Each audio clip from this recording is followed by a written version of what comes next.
Sungai adalah sebuah objek alam yang mungkin dapat dikatakan benda mati, tapi itu hanya pada umumnya saja. Tahukah kalian kalau ada beberapa sungai di dunia ini yang ternyata dianggap hidup bagaikan manusia ataupun makhluk hidup lainnya? Bahkan sampai memiliki hak-hak layaknya yang juga dimiliki oleh manusia. Seperti yang terjadi pada beberapa sungai berikut ini.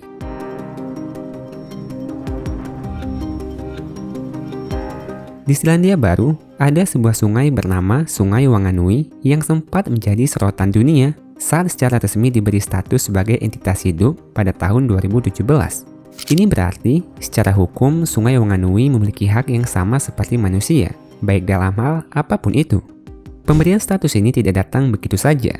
Sungai Wanganui dianggap hidup karena memiliki makna mendalam bagi suku Maori, khususnya Iwi Wanganui. Bagi mereka, sungai ini adalah bagian dari leluhur. Identitas mereka terikat erat dengan keberadaan sungai ini, hingga membawa keinginan untuk dapat diakui oleh hukum kalau Sungai Wanganui juga merupakan makhluk hidup. Mereka sering berkata, Ko'au te'awa, ko te'awa ko'au, yang berarti aku adalah sungai dan sungai adalah aku. Sungai Wanganui adalah sungai terpanjang ketiga di Selandia Baru, dan perjuangan kelompok Iwi Wanganui untuk melindungi sungai ini telah berlangsung lebih dari 100 tahun lamanya. Setelah sekian lama menjaganya, akhirnya pemerintah Selandia Baru pun setuju untuk mengakui hak-hak sungai ini melalui undang-undang khusus. Sungai Wanganui dianggap memiliki dua wali yang dapat bertindak, yaitu seorang perwakilan dari pemerintah Selandia Baru dan seorang anggota suku Maori dari Iwi Wanganui atas nama sungai. Hak-hak ini meliputi hak untuk dilindungi, hak atas pemulihan ekosistem, dan hak untuk mendapatkan perwakilan hukum.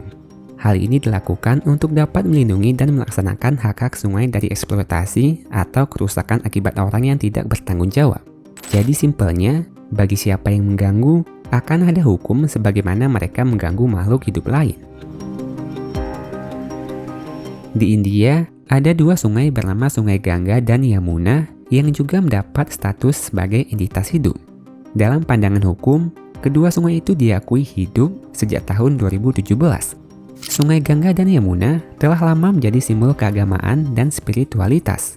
Mungkin nama Sungai Gangga sudah sering terdengar bagi sebagian orang, karena sungai ini cukup terkenal sakral bagi penduduk India yang bahkan sampai mendunia. Dalam tradisi Hindu, Gangga dianggap sebagai dewi suci yang membersihkan dosa. Namun sayangnya, realitas sungai-sungai ini yang semakin tercemar malah mendorong pengadilan untuk mengambil langkah drastis untuk melindunginya. Status sebagai entitas hidup diharapkan dapat melindungi sungai-sungai ini dari kerusakan lebih lanjut dan bisa menjaganya dari berbagai hal yang dapat mencemari sungai suci itu. Pengadilan tinggi di sana menyatakan Gangga dan Yamuna adalah entitas hidup. Hak-hak yang diberikan mencakup perlindungan dari pencemaran, hak atas kelestarian ekosistem, dan hak untuk bertahan hidup. Bagi siapa saja yang melanggarnya, hukum dapat diterapkan sebagaimana jika mereka melanggar hak seorang manusia.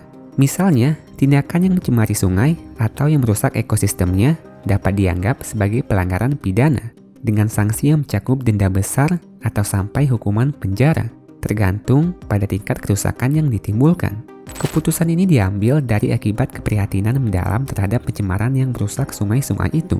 Meskipun implementasinya masih menghadapi banyak tantangan, tapi tindakan menganggap Sungai Gangga dan Yamuna sebagai entitas hidup dapat melindungi sungai-sungai itu dari orang yang tidak bertanggung jawab, terutama yang menjadikannya sebagai tempat pembuangan limbah hingga mencemari seisi sungai.